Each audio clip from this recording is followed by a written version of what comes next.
Ito ang mechanics ng unang laro natin. Bawat isa ay may dalawang letra.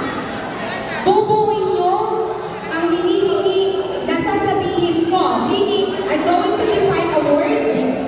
Ang gagawin ninyo, buuin ang salita in accordance sa pagkakasunod-sunod po ng mga letrang ito. Kailangan nyo mabuo ang salitang hinahanap natin. Magtutulungan kayo sapagkat sa likod nyo ay may letra pa rin nakadikit. Okay? Ready? Tagalog ito. Ang una. Handa. Kapag kayo nakatapos, taas ang kamay. Yan ang hudyang na kayo ay tapos na. At sana tama ang sagot nyo para makuha nyo ang puntos. Okay, ready? Unang tanong.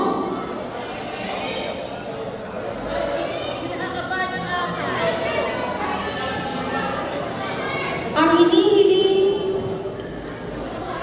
ng bawat salita ay pinukulangan ng 4 na letra. Okay, here we go.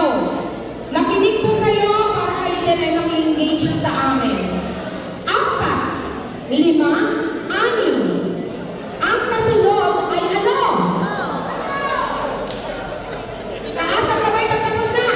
Okay, nauna po ang grupong ito. 1 point. Okay, ganun lang kasimple. Huwag kayo mag-alala.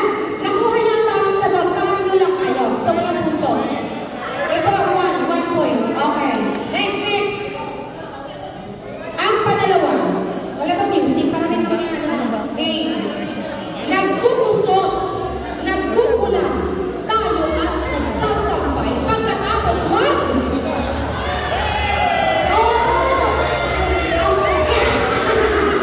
Sino ang nasusunod? Ito ang nauna ulit. Dalawa. Sir, kayo nagtatapain, nagtataba.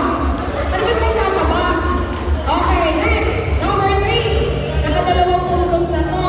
Ang unang maka-4, panalo na. So, dadalawa na lang. Okay. Here we go. The next one. Dito tayo. Kung ang rock ay bato, ano naman ang duck? Duck. Okay, sino na yun na? Kayo pa rin ang nauna.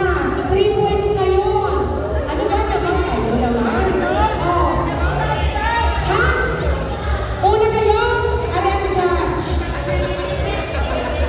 Oh, challenge daw. Paki-review ng CCTV. Sadya para tayo nito sa Video. Next question. Ayaw mo na siya.